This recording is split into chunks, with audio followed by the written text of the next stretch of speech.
Greetings. Welcome to Speak Nerd and Enter. Welcome, Speak Nerd and Enter. I'm Sean. To the far side there is Mark. Mark, wave. There you go. And Rich, right next door. There you are. Thumbs up. Good man.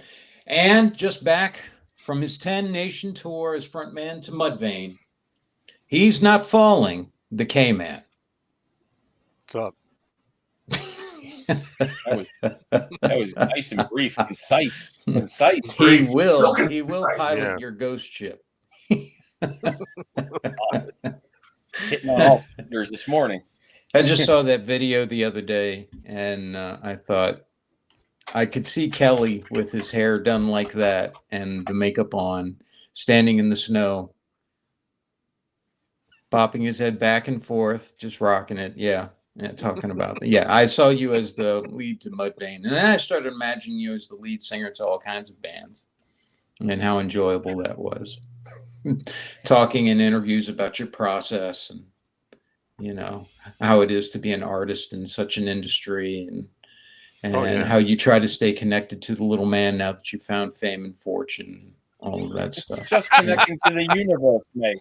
I'm connecting to the universe.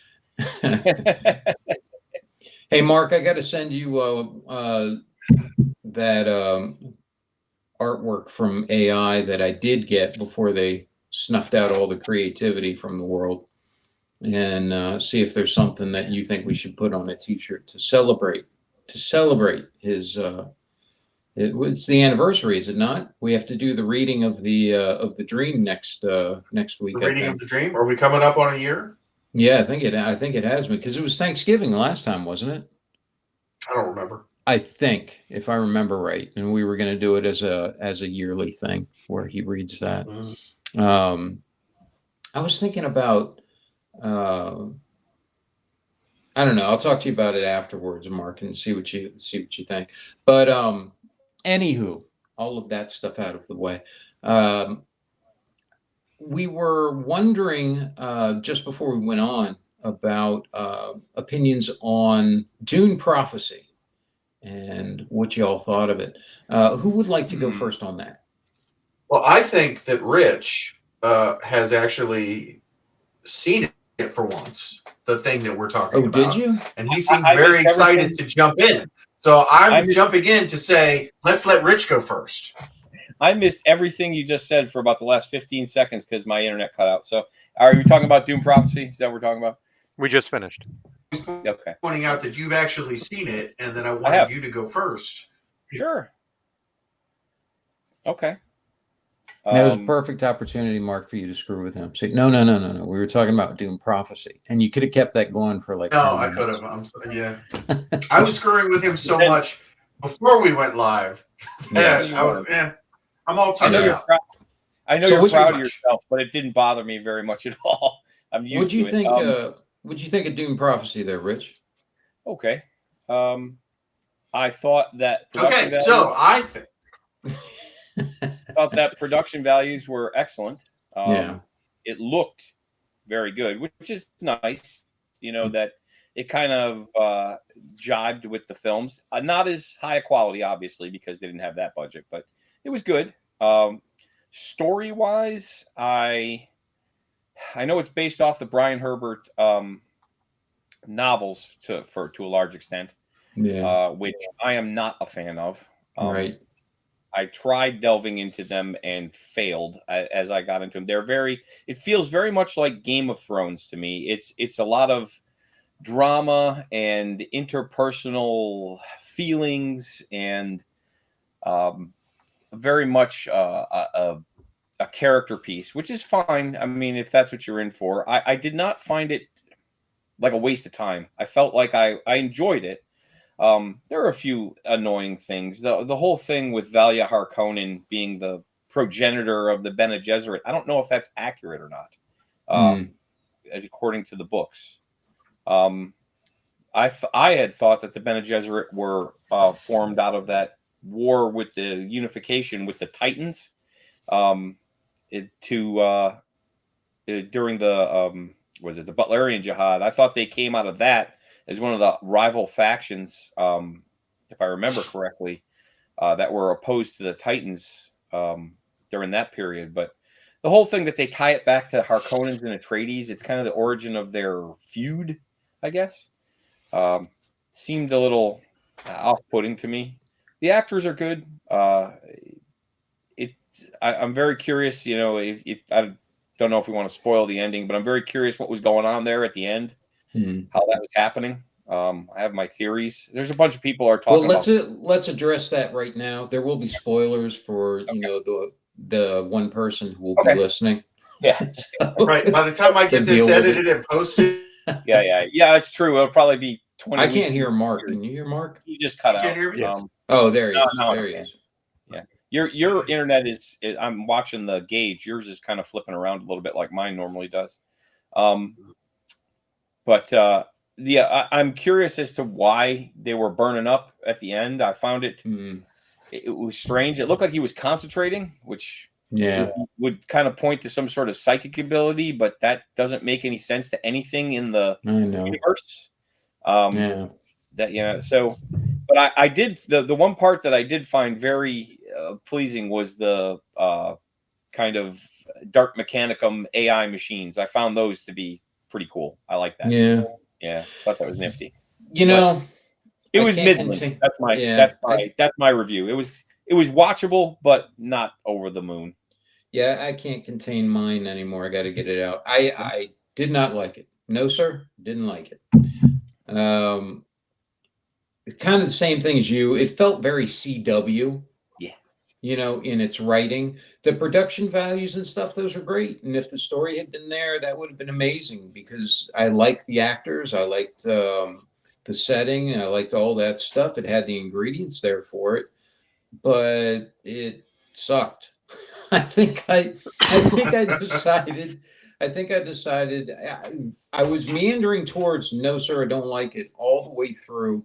And that was cemented when what's her face, the princess chick goes to the club, goes to the club with her brother to get high, and has a second, yeah, and then hooks up with her sword master guy, and I was buried it to the hilt.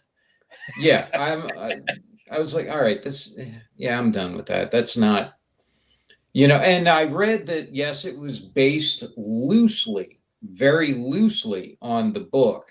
But that they heavily changed and adapted things because they wanted to go at it from different directions and new angles and all of this.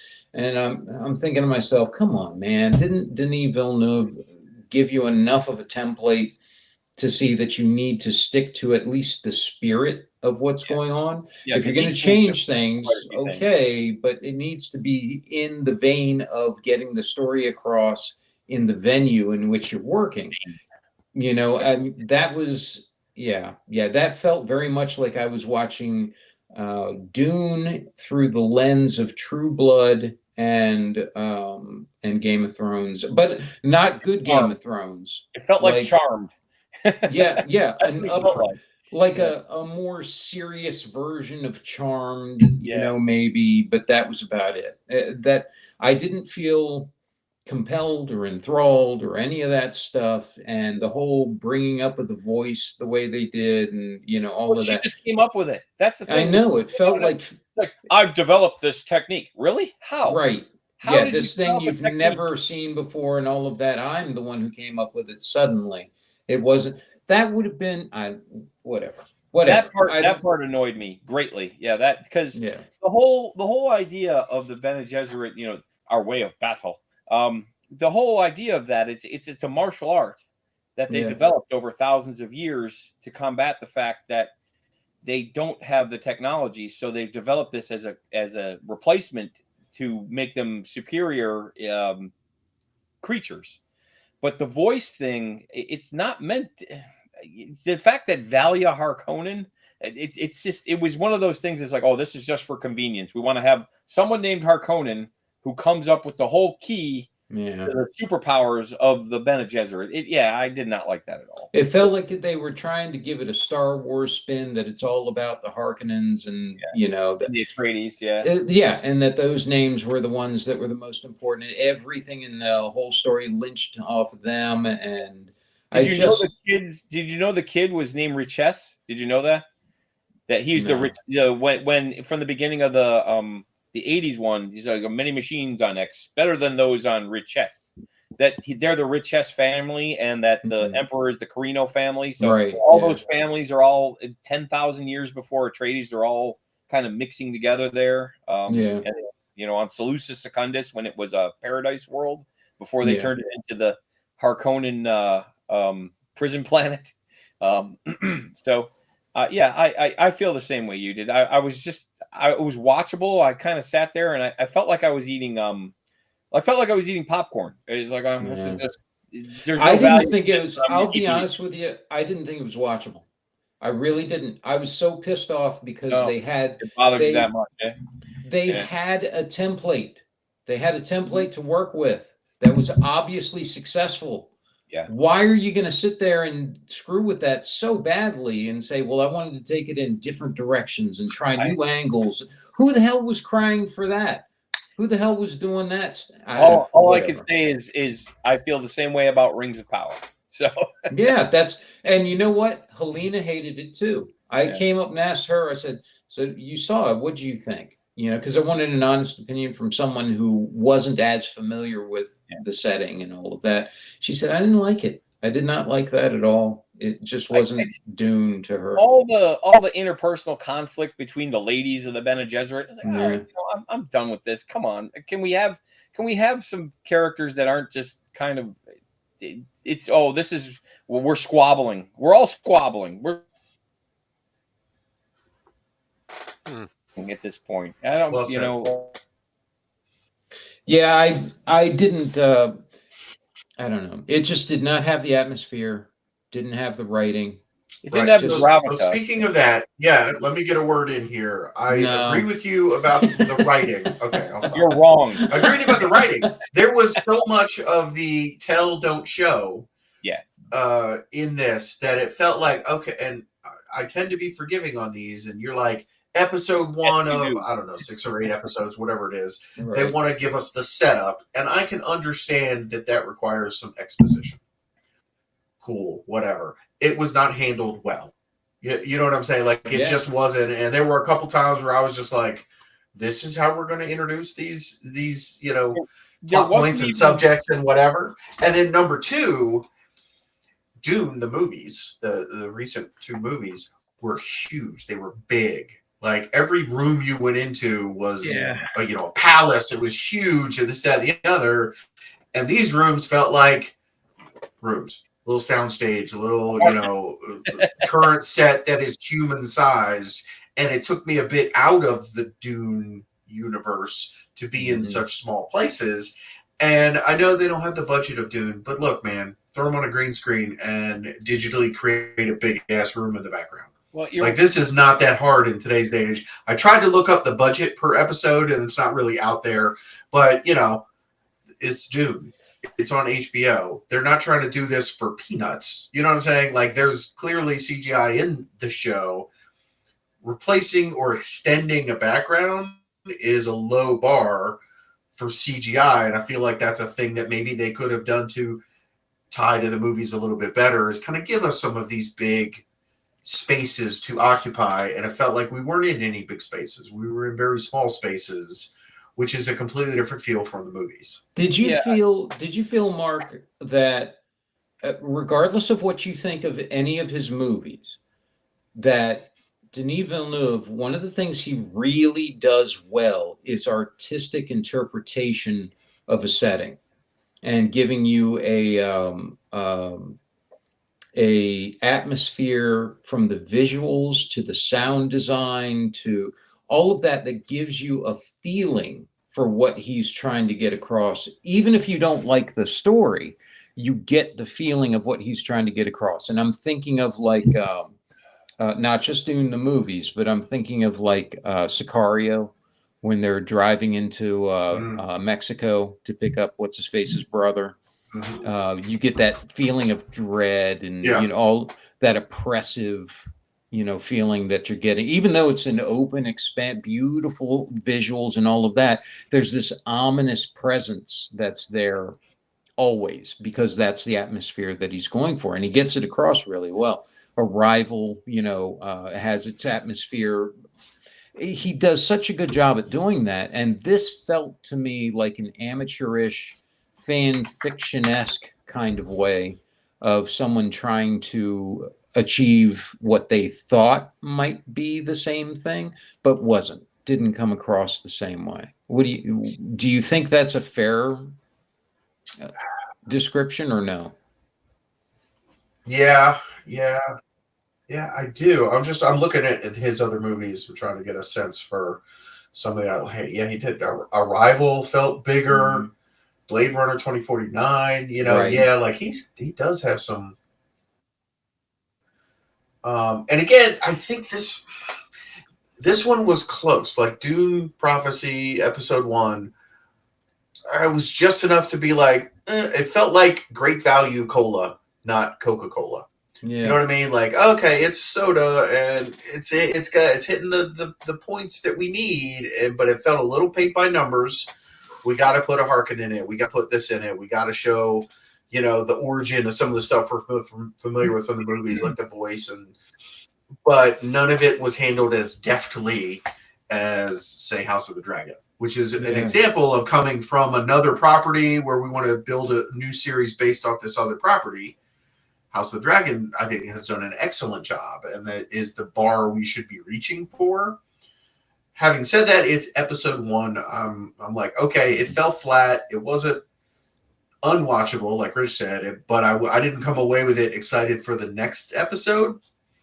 But it's one of those I'm willing to give another episode or two to see where we end up. Does that make sense?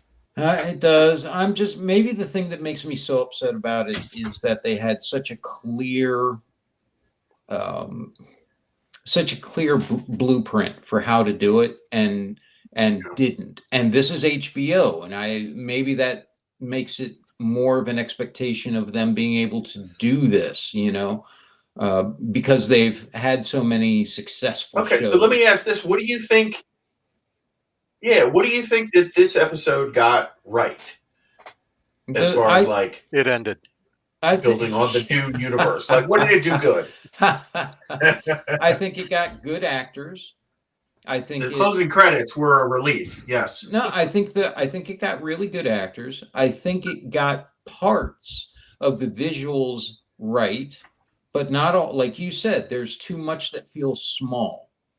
It doesn't feel galaxy spanning, whereas Dune did. The movies did. When the Emperor showed up, it felt like, okay, this dude is a galactic emperor who's showing up, and it gave you that feeling. When you went and saw why am I blanking on the name? His personal guard, his personal army. Yeah.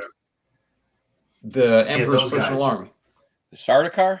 Yes, thank you. The Sardaukar. When you go and you see them train, they're meditating and getting prepared and all. The atmosphere there with all this blood sacrifices and all of that was just so well done. The introduction of the characters, and it was just so well done in so many aspects that it let you know that the person who created this truly understood the fabric of that universe and was able to get it across. This just didn't have that same skill at it. And I keep thinking about that fight that chick was having, and they're wearing the personal shields. Yeah. Right? When you saw that in the Dune movie, you're like, oh man, like that shield's cool, and this, you see what they're doing. This one felt like some of the recent Star Wars shows where the Jedi are having fights, and you feel like that's a well choreographed dance. Yeah. That nobody appears to be in danger. Nobody appears to, exactly what's going to happen. It's just supposed to look cool, and that's it. That's what this knife fight felt like. It didn't feel like anyone was training for anything. It felt like, let's show something cool on screen. There was no visualization. If you're training like you mean it, you have the ability to visualize and cast that over your exercise. So when Paul was being trained in The first Gurney. Dune movie by Gurney. Oh no, he was trained by not Gurney. It was the first Dune movie or the First. yeah, it was Gurney. Yeah. Yeah. When Or he no, shows up and he throws a knife, he's all rude, and he says, "I'm not in the mood," and he, Yeah. says, "I don't Paddle care above about the the mood. leg. What's the mood Yeah. got to do with it?" And he attacks him. You're right, Mark. There was a feeling of you could feel the emotion. What's going on here, and why is this, and all of that. There was emotion involved. When you went and saw the one in that show, it was like you were watching something on the CW, where it was a Right. mimicry. And to put it in the Star Wars perspective, when the two Jedi are fighting Darth Maul, and Obi-Wan falls off that cliff to the lower platform, and it's just the two of them fighting. Like, I was worried about Qui-Gon Jinn. You know what I mean? I was like, oh my God, he better get back in this fight because there were stakes. There's a fight going on, and now you've knocked this guy out of the fight, and he's got to get back there because he's leaving his partner high and dry with this guy that could kill him, which is what happened, right? You know what I'm saying? But I remember when he got knocked off, being concerned, like, oh God, he's got to get back in there, right? And then the later Star Wars shows don't have that. Whatever. All those fights never felt like anyone was in danger to me. It was just designed to look cool. But that's what I mean. That's what I mean. They went after the movements, the dance part of it, rather than the spirit of the fight. And in order to have the spirit of the fight, you have to be able to, as the performer, visualize what you're doing. You have to have the intent of trying to actually kill someone, not, okay, this is going to be a high strike here and it has to go towards his face. He's going to hit that. And then I got to follow up over here with this. You can't do that. Otherwise, it comes across like a dance, like you're going to see the Chinese opera at the Kennedy Center or something. This needs to be. And from a storytelling perspective, the point of that scene, I think, is to show this princess has been, trained. She's for all intents and purposes, right? She's gonna be one of the main characters of the show. All the machinations are about, we're gonna get her, and the Bene Gesserit wants to bend her to their will, and her brother's trying to do this and that. So it's about her, and we're showing that she's been trained and that she's a skilled fighter, right? Presumably. And I'm like, why else is that scene being shown? But we didn't show that she was a skilled, trained fighter. I mean, I guess we kind of did if we disregard everything you and I've just been talking about, right? You know what I mean? No, you're right. They didn't show it. They didn't achieve that. I felt nowhere in there did I feel like she was capable of what she was doing or supposed to be doing, nor did I feel her instructor was. I felt like they were going through choreographed moves. Well, it's the oversimplified storytelling. Right? I mean, you're not going for nuance. You just want to slap somebody over the face with it and just say, here, this happened, and then move on to the next thing. Right. Yeah, it felt like checking a box. Well, that's exactly what they did. Yes. Yeah. Okay, in this scene, she fights dude. We should get to show her badass, and maybe we show some sexual tension so that when they meet the club later, cool. And by then, I think by it was then I didn't pretty care. Amateurish, And the thing I wish they did go into from watching that show, the one thing that did interest me was that battle they alluded to with the intelligent machines. I was like, oh, you know what? That would have been, right. Yeah, that was like, new. That would we have not seen seen that before. No, it's never been seen before. Right, and then that's why I thought it was cool. The follow up with that was a kid's toy.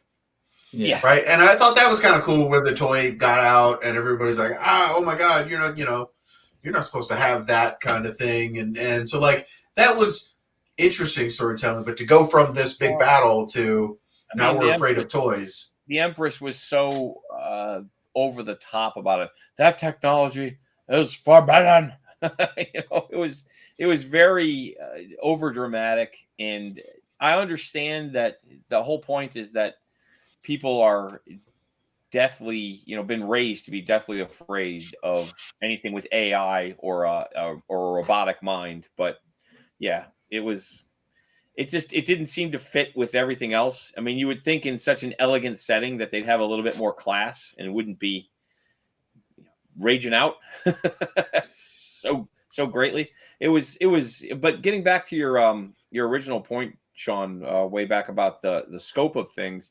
Yeah, the movies definitely gave you the perception that you were in a galaxy-wide setting. This just felt like a solar system. Like you were, I'm going to go from this planet to this planet, and this planet. Yeah. You had no sense of, like you said, no sense of the expanse of the galactic empire that they were talking about. And I understand it's 10,000 years in the past before Atreides, so things aren't as developed. But they didn't even go into the navigators. Like obviously the navigators have to exist because otherwise they couldn't travel between planets. So, and they definitely showed different planets, but it didn't feel like it was it didn't feel like it was spanning anything. It felt like Mr. Rogers' Neighborhood. We're going to go to Mr. Rogers' house, and then we're going to go to his friend's house, and then we're going to go to Mr. Hooper's house over on Sesame Street. I mean, it did very much feel like that. Like I said, though, unlike you, though, I'll go back for a second helping on the episode 2 and see. And I'm looking at the first, the episode 1. The first writer listed is Diane Demijohn, I believe, if I'm pronouncing that correct, and she did some stuff for. Wow, those are producer credits. What has she written? What have you written? So she worked on Empire, and she worked on, The Haunting of Bly Manor and Medium. Those are producer. I'm trying to figure out what she has for writing. What credits, the hell have you done? I'm saying? Because here's the thing, HBO and such. Dragon. So even if they're just pushing the plot forward in a mundane way, it's articulate and it's not ham-fisted and it's well written. Ham-fisted. Yeah. You know what I mean? And this is another HBO show with a big budget, and this is not well written. You know what I mean? And I'm like, who's writing this? Why don't you get those other people and let them write this? Because this just feels like I don't know. Let's just. To me, it felt like True Blood. Give this person a shot. It felt like True Blood in many ways to me because it felt like it wanted to focus on this order of women and make it all about the special powers and the forbidden romance part and all of that. It's that interpersonal stuff. Yeah, it felt base. And Dune was much, much more high-minded than that. It was, like you said, it was written well. It was written, and it's not that Dune didn't have romance and all of that. Well, the other writer who's listed wrote for Westworld, which was pretty bad, although one episode of Westworld. But again, that had some writing problems. Yeah. The Flash TV series, so I mean, again, these aren't necessarily terrible, but Flash is in a whole different. Green Arrow. Right, Flash is a whole different type of storytelling from, say, House of the Dragon. You know what I mean? You're right. Flash is very CW, and again, I'm not saying that because you wrote for the Flash or because you wrote even for the CW that you can't step up your game and write. I'm totally saying they haven't. I am. Right. That's you know what I'm saying. Yeah. Right. Like, I don't care who the writer is until it's bad. And now you got me looking, which is your problem. You know what I'm saying? Yeah. I don't know if I agree with you, Mark. I think you can call a spade on this one, because that idea that you never rise to the occasion, you go back to the lowest level of your training. If all you've ever written, as the guys have pointed out here, if all you've ever written is CW level stuff, you're not going to bring an A game that's better than that. I mean, that's the framework that you operate in. So, well, you definitely start looking for patterns. You definitely do, and reasons why. And as soon as you bring up, well, they wrote for the Flash, that makes sense to me. I'm like, maths. And here you go. I mean, because if the Flash was acceptable, if your writing for some of these other things was acceptable, people have said that's what's of value. I mean, that's the target you're trying to hit. Somebody has to raise the bar for you to want to go somewhere else. And, I don't know. I feel like we've had this discussion before about we have. Sci-fi writing. It's just super frustrating because you had the bar up there. You had Denis Villeneuve write these movies that I know you hated, Kelly. I know. I love them. And I thought they were challenging and compelling. And I know Rich was disappointed in all that, but you have to admit he did have an artistic impression of it, and he definitely got that across. Definitely knew what he was doing. I give him that. There's no doubt about that. He knew what he was doing. Yeah. So yeah, that's why I was so disappointed with this. That's probably why I'm so angry, is because you had it, you had the plan in front of you, and you decided to go in new and challenging directions. But, you know, Sean, I want to go back to you're building on the shoulders of those 2 Dune movies, and this is what you're handing in. Come on. Right. You got on those shoulders and pulled a shovel out. I want to go back to an argument that we had some time ago prior to the recording of this podcast, back to a Star Wars thing. Mhm. Because I remember Russ had wanted me to watch this Star Wars movie, and I came back with like a list of 27 complaints about the Star Wars movie from start to finish. And one of the things you had said was, you know, that, you know, it's sort of, they'll just start to put out what you're willing to accept, you know, but if we all just argue against things, they'll just stop putting out anything altogether. But here, I mean, public is willing to consume The Flash. The public is willing to consume whatever iteration of some sort of Superman story wants to be put out, or, you know, the public is in this phase of wanting to accept bad sci-fi writing and bad sci-fi storytelling. And so, I mean, every time one of these movies comes out, like the Dune movie, you're right, they were shot beautifully. It was a well put together thing. My complaints are my complaints, and they are what they are. I don't like the movies, but I don't fault sort of the cinematography and things that were done. But in each of these things, we see a studio come in and want to churn out some sort of series based on the thing, and time again, it's crap. I mean, and they just deliver the base of what somebody wants. They don't deliver any nuance or interesting storytelling on top of it. They don't explore the space.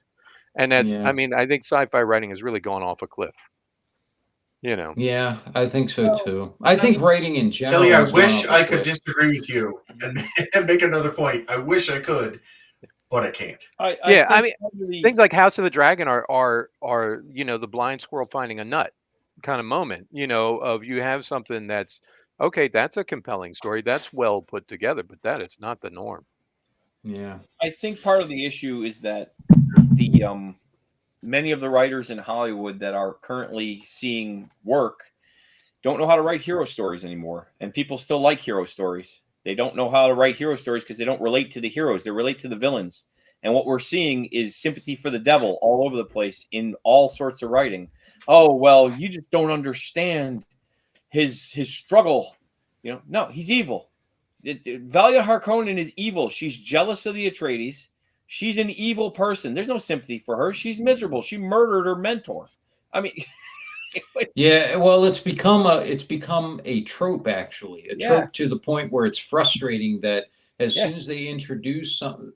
As soon as they introduce and what you've been told is a lie, and I'm like, okay, come on, now I know where all this is going, and I don't want to go there. Why can't you just let the bad family be the bad family? And you know, she's called the Wicked Witch of the West because she's wicked. Yeah, so there's no sympathy there. She's a nasty. Well, there's enjoyment. There's also enjoyment to be had in having a traditional, I guess you could call it traditional villain-like source, like the Harkonnens, you know, that's like the Sith. It's an enjoyable thing to have a reliable, you know, villain source and know what it is instead of, oh, what you thought you knew about the Sith is wrong. You know, the Jedi actually, and oh God. Come on. You know who made that argument? You're not challenging me. You're not, you know. You know who made that argument? Palpatine. He made that same argument to Anakin Skywalker. He says, everything you've been told about the Sith is perhaps not accurate. Right. You know? And that's what was cool, was that you knew he was doing it to be manipulative, and it was so brilliant. Yeah, and it was brilliantly done and all of that. When you take that away and try to make it some sort of profound truth that, you know, you just don't get it, you know. I'm going to subvert them. That's the thing. And I keep going back. I keep going back to The Dark Knight Rises, right? Christopher Nolan is a passionate filmmaker. He's not phoning it in ever, in my opinion. That movie is we have a bad guy who just wants to watch the world burn. He's a bad guy Yeah. for the sake of being a bad guy. Yeah. And it's written so well. And it is a fantasy science fiction. I never liked Scarecrow as a villain. Mm-hmm. But man, that's how you do a not stupid version of Scarecrow as a villain. Yeah, like Christopher Nolan is that bar that we should that people should be aspiring to. And I think some people look at maybe superhero stories and they're just like, it's for kids, it's whatever, And yet we've had a decade or more of superhero movies, many of which have been, I think, sophisticated and entertaining, et cetera, but like Christopher Nolan's, the writing and the production, all of that stands to me like that's the bar we should be trying for. And some of the Marvel movies, they're not trying to be that serious, and I get it, and they're a little more popcorn than film, and that's fine, and I enjoy them a lot. But this Dune Prophecy, again, it's Flash CW level stuff when HBO needs to. Come on, man! You got the rights from Dune, and this is what you're doing on your first outing. You know what I mean? Even the Halo episode 1 spent all their CGI budget on that big battle at the end of episode 1 to hook us in. Right? Yeah. No, you hear me out. Like they had this big battle showing the Spartans doing their Spartan thing at the end of episode 1, and you could tell they blew their whole budget on that to keep us locked in. There was nothing in episode 1 here that was so amazing that it kept me wanting episode 2.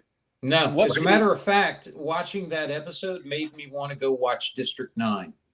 I was like, oh, those big robots are cool. Seeing things going around, blowing stuff up. I should watch District 9 again. The ending where he goes and kills all those people. So, it's funny. What's the one thing that everyone remembers about the Halo series since you brought it up? Master Chief's ass. That explains the whole series. The one thing that came to mind. That's not what I remember, but hey, Kelly, or hey, I was just like him digging in the backyard for some family trinkets. Yeah. Family heirloom. Have a picnic. Well, sorry. What were you going to say, Kelly? Go ahead, Kelly. Oh, I was going to pick on Christopher Nolan, Mark. Praise well, Nolan. I think he's falling short on He's a capable director. You can't take that away from him. Capable. Oh, I can take it away from him. Oh, okay. I would put him in the same category as Denis Villeneuve. Oh, no. I would like to dig a little deeper on this one, Kelly. Go ahead. What's that, Sean? I was going to say I would put him in the same category as Denis Villeneuve. You may or may not like his movies, depending on what they are. There's some I like and some I don't. But he definitively has an artistic vision, and he gets it across without really. It doesn't come across as pandering. It comes across as his honest view, and you may not like it, but you have to say, yeah, that's his honest view on it. No, I give you that. I'll give you that. Because there's a number of his movies that I'm not a fan of, and there's a number of them that I am a fan of. All of his movies, I can look at and say, yes, that's a well-made movie, even though I don't like that movie. I can recognize the artistic ability. I guess you just sidetracked Kelly's entire argument. No, I don't know. That may have been his argument. That might have been kind of what he was going to go for. I don't know. Yeah, I mean, it's like, okay, so my complaints about Christopher Nolan as a director really come down to just artistic sensibilities, right? Which is, I'm not going to criticize the guy on whether or not he honestly tried to tell a story, or did he have a driven artistic vision that he was going towards. All of that's clearly evident. He does put the time and effort in. I just don't happen to like the end product, and that's my opinion. I mean, two people staring at a piece of art on a wall can have two different opinions, and neither one ultimately at the end of the day should call into question the integrity of the artist who put it together. I just happen to just not like him as a director. I think it's but you can appreciate his skill at what he does. I can appreciate the skill. I just don't like Dunkirk. Everybody praised Dunkirk as like this great film, and I walked away thinking that is absolute shit. I mean, the amount of work, the amount of things to tell a story about. Talking about Dunkirk, I'm like, did I see the same movie? Yeah, I feel that same way about Interstellar. Yeah. I Yep. can appreciate, however, looking at Interstellar, I can appreciate his passion and the skill with which he put it together. I just don't like the story where I didn't Yeah. like that end product, if you will, but Right. I'm not going to Yeah. malign his skill in making it. And if someone says, "Oh my goodness, I loved Interstellar," I'm not going to think, "What an idiot. You have no idea what true art is or any of that. You just saw something different in it than I did." Yeah. And I can appreciate that. I just didn't see what you saw in it, The same with Oppenheimer. I mean, here again, you I haven't seen have that a one. rich subject matter to Don't talk ruin it about, for me. I don't Oh, want to yeah. know how it ends.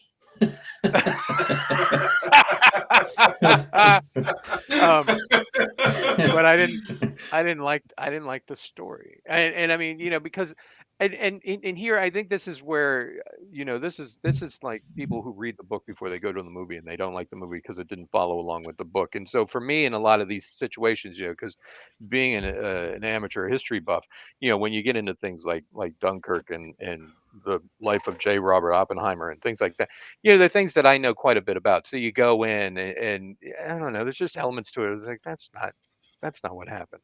You Yeah. know, that's not how that played out. That's actually what ruins Inglorious Bastards for me.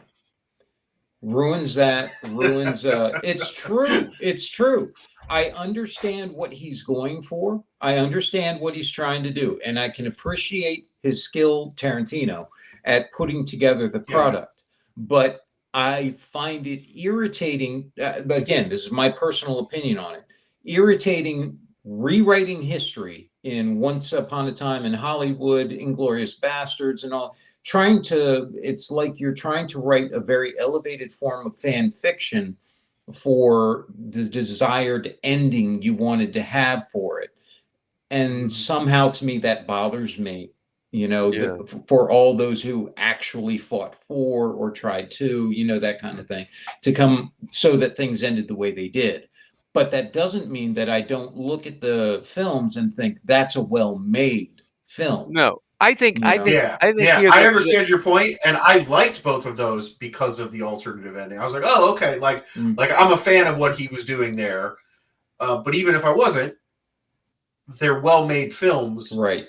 regardless of what the story is. The acting is what amazing, and I the soundtrack and the cinematography, all that works. Go ahead, Yeah. Kelly. the music is phenomenal. Like music and cinema, I spend days on. But the I think the thing here is people's relationship to certain subjects. Like if you talk about Dunkirk, if you talk about uh, Robert Oppenheimer, if you talk about Dune, or any of these other Lord of the Rings, people think they're supposed to like it because you think that criticizing this thing is heresy. But I mean, we should be able to look at Lord of the Rings and say, Tom Bombadil is shit. Like that was, Tolkien's biggest mistake.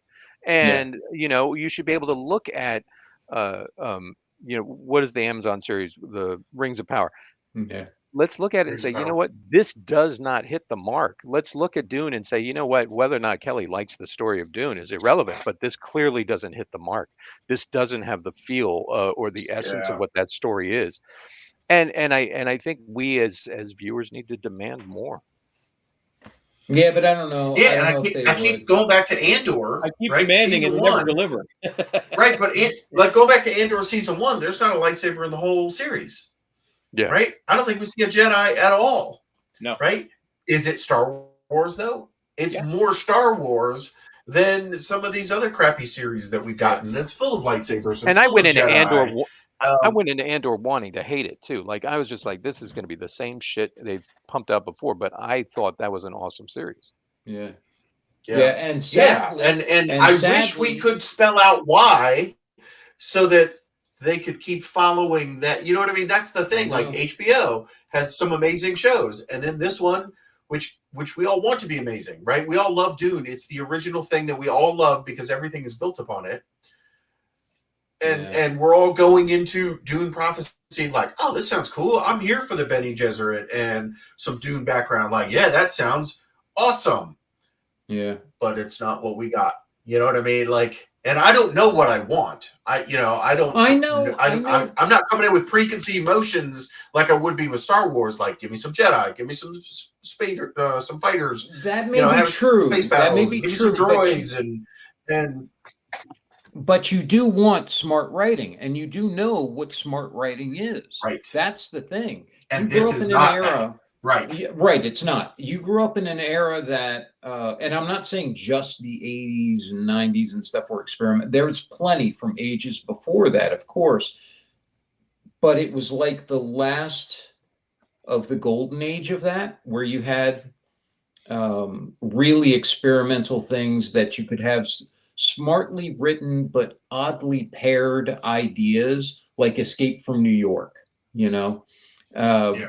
You know what I mean? So the smartly written, rather than trying to hit these checkmark things, you know? So you could have people come in and say, well, what about a movie that has this?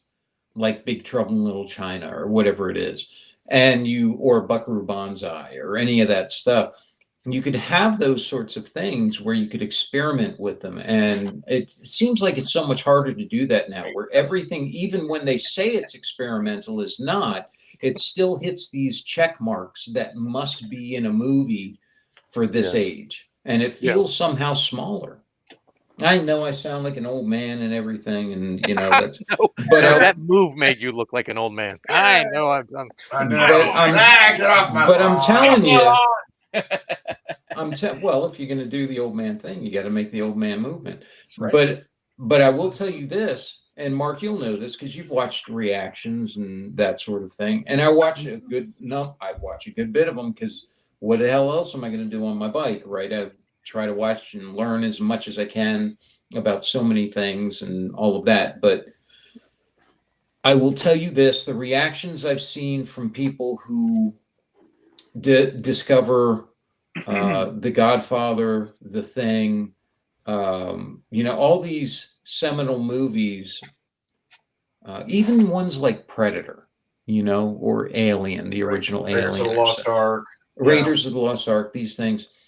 It's or Gladiator. Gladiator's another one. Yeah. The Matrix, you know, that sort of, where it's these seminal movies and moments, and they're like, wow, I've heard this so many times. They don't make movies like this anymore, you know? And for so many, that's true. Now, I would say that people like Villeneuve and what's his face? Nolan. Yeah, I will say that they do make movies like that. Whether you like it or not, whether I like them or not, I have to say they achieve what they're trying to achieve, or come very close to it. They do affect a certain artistic ability that very few exhibit.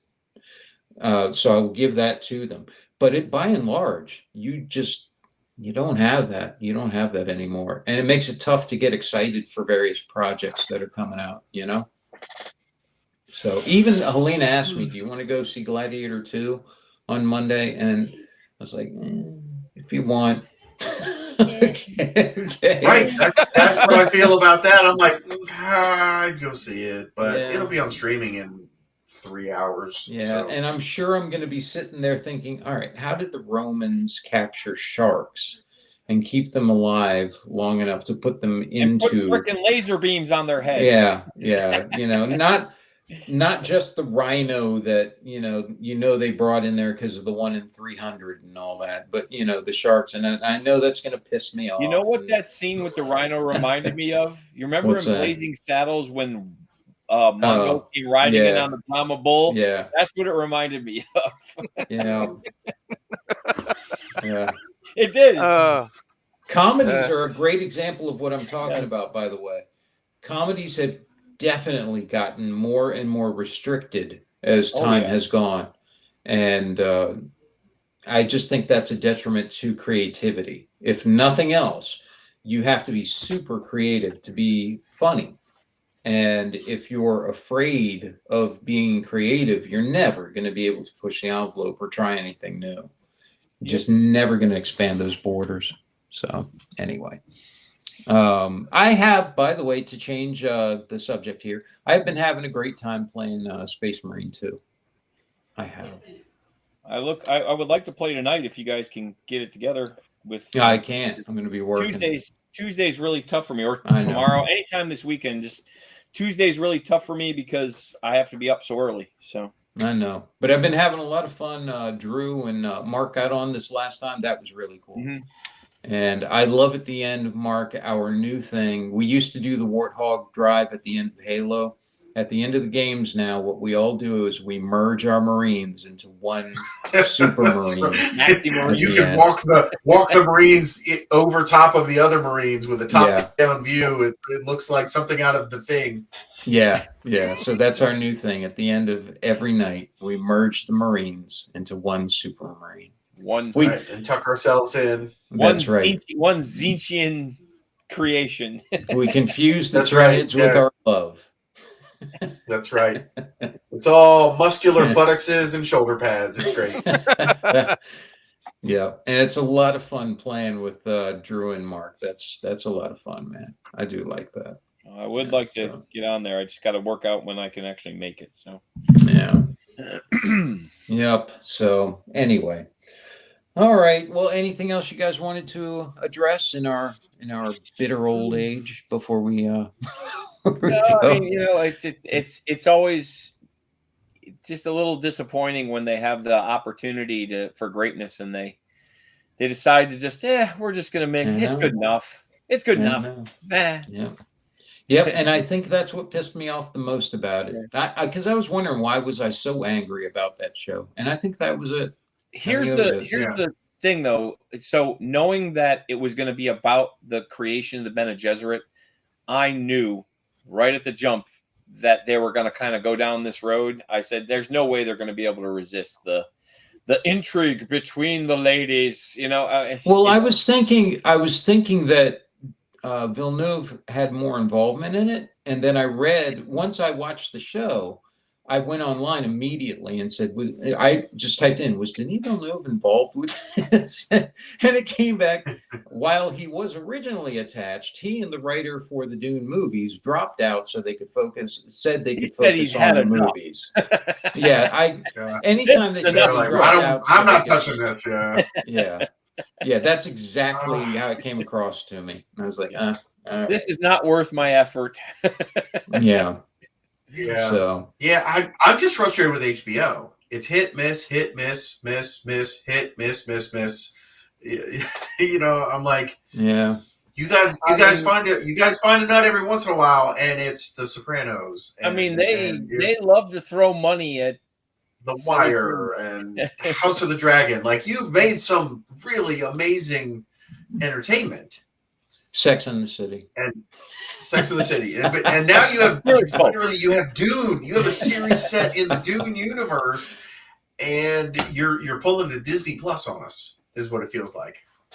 Episode 1, I'm gonna give it another couple of episodes. Me too. Yeah. To be sure it's dead.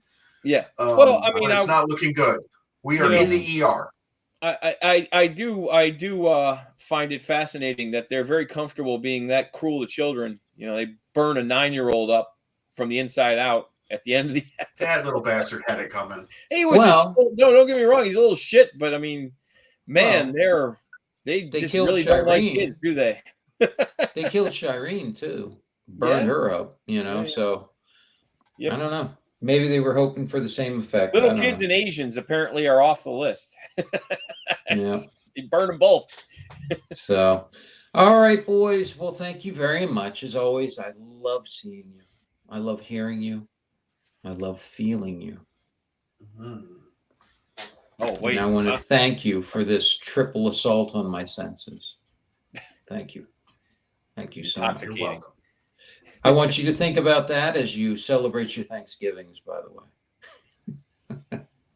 I will. The senses being titillated and fulfilled. The stuffing. That's right, the stuffing. All right. Well, thank you, boys.